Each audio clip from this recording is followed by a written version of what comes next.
Hi dears, good morning. എല്ലാവർക്കും നമസ്കാരം. മൗനരാഗം സീരിയലിൻ്റെ ഇന്നത്തെ വിശേഷത്തിലേക്ക് എല്ലാവർക്കും സ്വാഗതം കേട്ടോ. അങ്ങനെ നമ്മുടെ ശാരി കുഞ്ഞിനെയും കൊഞ്ചിച്ചുകൊണ്ട് പാട്ടൊക്കെ പാടിക്കൊടുത്ത് ആ ഒരു ഉമ്മറത്ത് അങ്ങനെ ഇരിക്കുക. അപ്പോൾ കൊച്ചാണെങ്കിൽ സരയില്ലാത്തത് കൊണ്ട് തന്നെ ഫുൾ ടൈം ഇപ്പോൾ നമ്മുടെ ശാരിയുടെ കയ്യിലാണ്.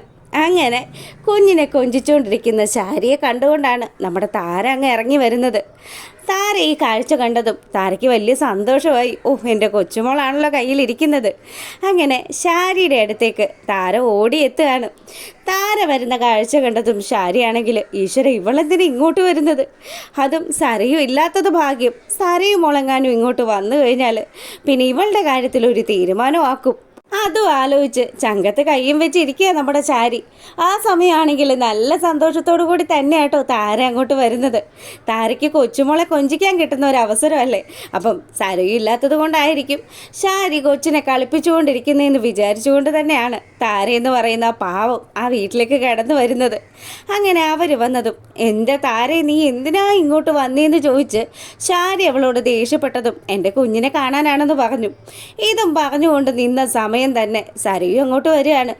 സരയുനെ കണ്ട പാടെ തന്നെ പണി പാളി എന്നുള്ള രീതിയിൽ ശാരി അങ്ങനെ പറഞ്ഞതും താരയ്ക്കും പേടിയായി. സരയു ആണല്ലോ വരുന്നത്, അവളുടെ കയ്യിൽ നിന്ന് എന്ത് വരുമെന്നൊന്നും പ്രവചിക്കാൻ പറ്റത്തില്ല. സ്വന്തം അമ്മയെ കൊല്ലാൻ മടിയില്ലാത്ത മോളായതുകൊണ്ട് തന്നെ ശാരിക്കും താരയ്ക്കും ഒക്കെ ഒരേപോലെ തന്നെ പേടിയായി. അങ്ങനെ അവരവിടെ നിൽക്കുന്ന സമയത്താണ് നമ്മുടെ സരയു കാറിൽ നിന്ന് ഇങ്ങോട്ട് ഇറങ്ങി വരുന്നതും കാണുന്ന കാഴ്ച തൻ്റെ കുഞ്ഞിനെയും എടുത്തുകൊണ്ട് നിൽക്കുന്ന താരയാണ്. എന്തായാലും ആ കാഴ്ച കണ്ടതും അവളുടെ സകല നിയന്ത്രണവും തെറ്റി നേരെ വന്ന് നമ്മുടെ താരയുടെ കരണക്കുറ്റി നോക്കി ഒരു അടി വെച്ച് കൊടുക്കുക. നിന്നോട് ആരടി പറഞ്ഞത് എൻ്റെ കുഞ്ഞിനെ എടുക്കാനായിട്ട്? എൻ്റെ കുഞ്ഞിനെ നീയൊക്കെ എടുത്തു കഴിഞ്ഞാൽ എൻ്റെ കുഞ്ഞിനില്ലാത്ത അസുഖങ്ങളൊക്കെ ഉണ്ടാകുമെന്നും പറഞ്ഞ് താരയെ സ്വന്തം അമ്മയാണെന്ന് പോലും നോക്കാതെ പൊതിരെ തല്ലുന്ന സമയത്ത് അപ്പുറത്ത് നിന്ന് നമ്മുടെ കല്യാണിയും അതുപോലെ ദീപയും ഈ ഒരു കാഴ്ച കാണുക. സ്വന്തം അമ്മയാണ് ഇവൾ പട്ടിയെ തല്ലുന്നത് പോലെ തല്ലുന്നത്. ആ കാഴ്ച കണ്ട് കല്യാണിക്ക് കലി ഇളകി. കല്യാണിയും അതുപോലെ ദീപയും കൂടി ഓടിപ്പാഞ്ഞ് അവിടെ വന്നതും താര കരണം പൊത്തി നിൽക്കുന്ന കാഴ്ചയെ കാണുന്നത്. അത് കണ്ടിട്ടാണെങ്കിൽ കല്യാണിക്ക് സഹിക്കുന്നേ ഇല്ല. എടി അഹങ്കാരി, നീ എന്താ ചെയ്തതെന്ന് ചോദിച്ച് അവൾ നമ്മുടെ സരയുവിനെ പിടിച്ച് ഒരടി വെച്ച് കൊടുക്കുകയാണ്. എടി നീ എൻ്റെ ശരീരത്തെ കൈവെക്കാറായോ എന്ന് ചോദിച്ച് തിരിച്ചു നമ്മുടെ കല്യാണിയെ കൈകാര്യം ചെയ്യാൻ വേണ്ടി സരയു ഓടി വരിക. ആ സമയമാണെങ്കിൽ ദീപയും അതുപോലെ നമ്മുടെ ശാരിയൊക്കെ നിസ്സഹായരായിട്ട് നിൽക്കുക. എന്തൊക്കെയാണ് ഇവിടെ നടക്കുന്നത്? സ്വന്തം അമ്മയാണെന്ന് പോലും നോക്കാതെ അവരെ ഇങ്ങനെയൊക്കെ അതിക്രമം ചെയ്യാൻ നിനക്ക് മാത്രമേ കഴിയുള്ളടി. നീ ഓരോ കാര്യങ്ങൾ ചെയ്തു കൂട്ടുന്നതൊക്കെ ഞാൻ അറിയുന്നുണ്ട്. എൻ്റെ കിരണേട്ടനെ കൊല്ലാനായിട്ട് കൊട്ടേഷൻ കൊടുത്തതും ഈ നിൽക്കുന്ന താരാൻ്റിയെ തീർക്കാൻ വേണ്ടിയിട്ട് വിക്രത്തിന് കൊട്ടേഷൻ കൊടുത്തതും ഒക്കെ എല്ലാ കാര്യങ്ങളും ഞങ്ങൾ അറിഞ്ഞു. അതേടി, നിൻ്റെയും നിൻ്റെ ഭർത്താവിൻ്റെയും ഒക്കെ പതനം കണ്ടാൽ മാത്രമേ ഈ സരയു അടങ്ങി നിൽക്കുമല്ലോ എന്ന് സരയു അവിടെ വെച്ച് ഇങ്ങനെ പറയുമ്പം ശരിക്കും നമ്മുടെ കല്യാണിയുടെ നിയന്ത്രണമൊക്കെ വിടുക. കല്യാണി പറഞ്ഞു, നിന്നെ പോലെയുള്ളൊരു പെരിച്ചാഴി, നീയൊക്കെ എത്ര കിട്ടിയാലും പഠിക്കില്ല. അങ്ങനെയൊക്കെ പറഞ്ഞു നിൽക്കുമ്പം നമ്മുടെ സരയു കല്യാണിയെ കൊല്ലാൻ വേണ്ടിയിട്ട് വരിക. നീ ഒരുത്തിയാടി എൻ്റെ ജീവിതം ഇങ്ങനെ ആക്കിയതെന്ന് പറഞ്ഞ് കല്യാണിയുടെ മുടിക്കുത്തിന് കുത്തിപ്പിടിച്ചതും കല്യാണിക്ക് ദേഷ്യം വരിക. മര്യാദക്ക് വിട്ടോണം, ഇല്ലെങ്കിലുണ്ടല്ലോ എന്ന് പറഞ്ഞ് കല്യാണി നമ്മുടെ സരയുടെ കരണക്കുറ്റി നോക്കി ഒന്ന് കൊടുക്കുക. ഈ അടിയും കിട്ടി നിൽക്കുന്ന സരയുനെ നോക്കിക്കൊണ്ട് നമ്മുടെ മനോഹർ ഓടിയെത്തി. കണ്ടില്ല മനുവേട്ട, അവൾ എൻ്റെ കരണത്തടിച്ചിരിക്കുക. മനുവേട്ടനൊന്നും ചോദിക്കാനില്ലേന്ന് ചോദിച്ചതും അവൻ എന്ത് മിണ്ടാനാ, അവനൊരക്ഷരം പോലും മിണ്ടില്ല. എടി, നീ എന്ന് ഇവനെ കല്യാണം കഴിച്ചോ അന്ന് മുതൽ നീ വിധവയാണടി എന്ന് പറഞ്ഞതും സരയുന് നല്ല സങ്കടവും ദേഷ്യവും ഒക്കെ കൂടി വന്ന് മനോഹറിനെ നോക്കി. കണ്ടില്ലേ അവൾ എന്തൊക്കെ എന്നെ വിളിച്ചു പറഞ്ഞത്, എന്നിട്ടൊരല്പം പോലും മര്യാദ നിങ്ങൾ കാണിച്ചോ? എന്നെ തല്ലിയതാ മനുവേട്ട അവള്. എന്തിനാ മോളെ ആവശ്യമില്ലാതെ അവളൊക്കെ ആയിട്ടൊരു സംസാരത്തിന് പോകുന്നതെന്ന് മനോഹർ അവിടെ വെച്ച് ഇങ്ങനെ പറയുക. ഈ സമയമാണെങ്കിൽ വീട്ടിലെത്തിയ താരയോട് കാര്യങ്ങൾ സംസാരിക്കുകയാണ് ദീപയും കല്യാണിയും കൂടി. അതെ ആൻറ്റി ഇങ്ങനെ ഒരു പഞ്ചപാവം ആയതുകൊണ്ടാണ് അവൾ ഇത്ര അങ്ങ് മെതിച്ചു കയറുന്നത്.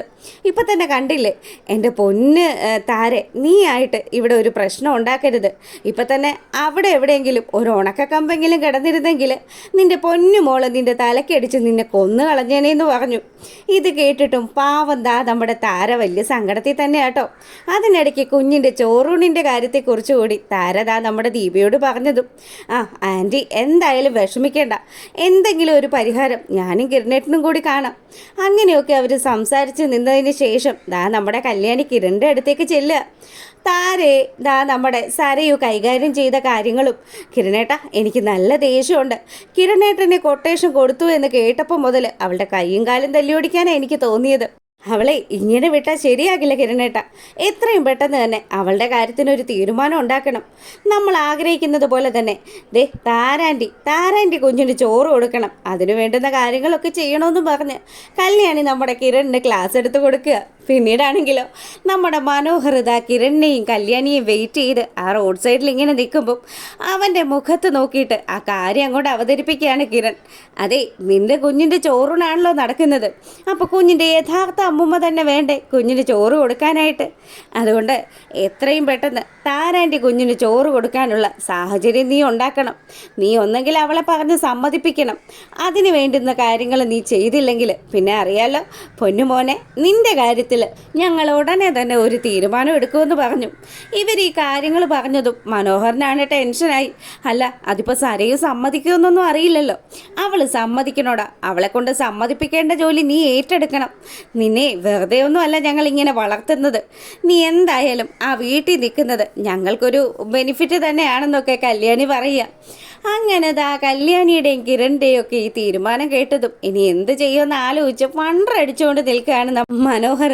അങ്ങനെ അവൻ വീട്ടിലെത്തിയതും സരയുനോട് കാര്യങ്ങൾ അവതരിപ്പിച്ചു.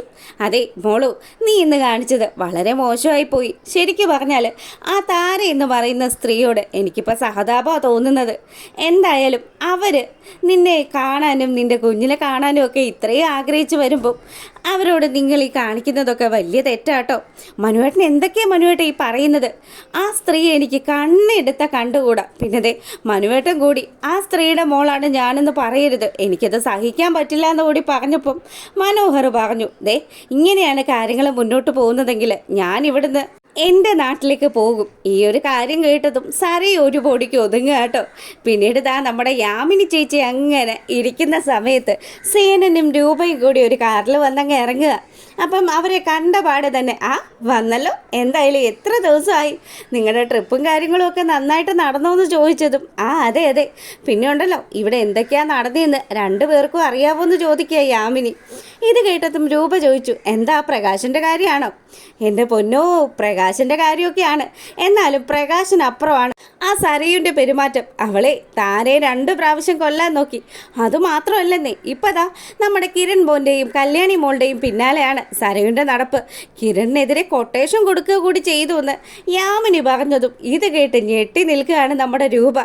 എന്തൊക്കെയായിട്ടാ ഈ കേൾക്കുന്നതെന്ന് ചോദിച്ചതും സേനനാണെങ്കിൽ എന്തോ ചില തീരുമാനം എടുക്കുന്നതായിട്ടൊക്കെ കാണിച്ചുകൊണ്ടാണ് ഇന്നത്തെ നമ്മുടെ മൗനരാഗത്തിൻ്റെ വിശേഷം അവസാനിക്കുന്നത്. അപ്പോൾ റിവ്യൂ ഇഷ്ടമായിട്ടുണ്ടെങ്കിൽ ഒന്ന് ലൈക്ക് ചെയ്തേക്കണം കേട്ടോ. എല്ലാവർക്കും നല്ലൊരു ദിവസം ആശംസിച്ചുകൊണ്ട് ഇന്നത്തെ വീഡിയോ വൈൻഡപ്പ് ചെയ്യാണ്. അപ്പോൾ ഓക്കെ, താങ്ക് യു.